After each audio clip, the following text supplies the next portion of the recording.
has been one of the craziest years of my life, and yet somehow each year since my epilepsy diagnosis has been getting better and better and better as I learn and as I grow. It's December 31st, 2021. Taking a moment to reflect on the crazy, chaotic year that I have had. Let's just take a moment and let's recap. December 4th of 2020, I left on a bicycle trip nobody thought was possible. In a move for myself and to motivate people in a company I'm invested in. 1,950 miles, 42 days, met a lot of wonderful people, had a lot of wonderful experiences, including and not limited to sleeping in a complete stranger's house, having complete strangers fix my bicycle when I was screwed, getting picked up in a white van thinking this is it, like, you're God, dude, to having one of the most amazing experiences, and to be able to share those experiences because I've pushed myself and to do something that's not normal. And in not doing something normal, you learn so much, you grow so much, and you become so much more than you previously were by putting yourself in a constant state of discomfort. January 15th is when I got... We're dying. January 15th is when I got to Miami, Florida. Let's recap. When I got there, I did what any person would do, and I jumped right in the ocean. Yep.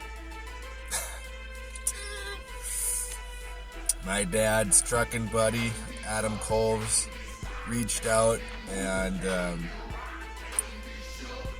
gave me a 2-night stay in a hotel while I figured out what I was going to do. Because when I got to Miami, guys, I had nothing to my name, little to no resources, little to no cash, maybe like $100 and something bucks. That's it when I got there to start fresh with my life.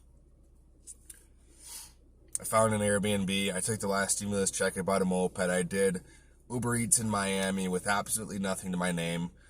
I got into an Airbnb, met some awesome people. Some of them I still talk to.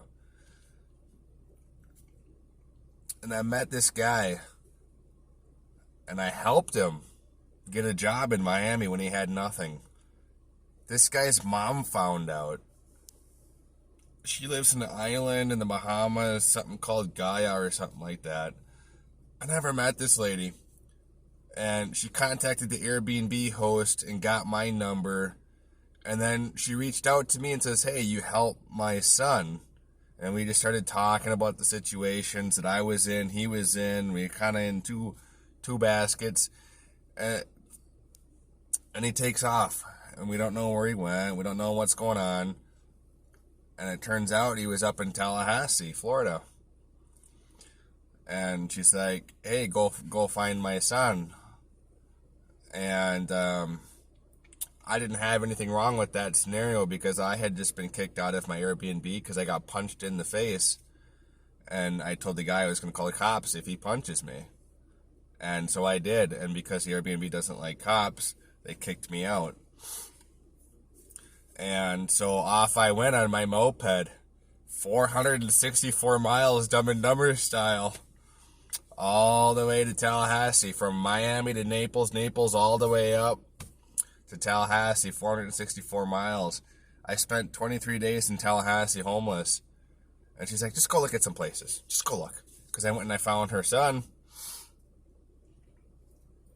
This lady I've never met co-signed my lease agreement to get me into an apartment. And that was about July or August of 2020. So in that 6 months, I biked all the way to Miami. I got there, got settled in, got into an Airbnb, tried to get on my feet, worked at Home Depot. I worked at Uber Eats, just trying to get off of my feet. And Uber Eats gave me an opportunity when I was homeless to do Uber Eats to get off of my feet. I had nothing, no requisites, no nothing. And I get to Tallahassee, and I get my own place. I've never had my own place. I have my own place.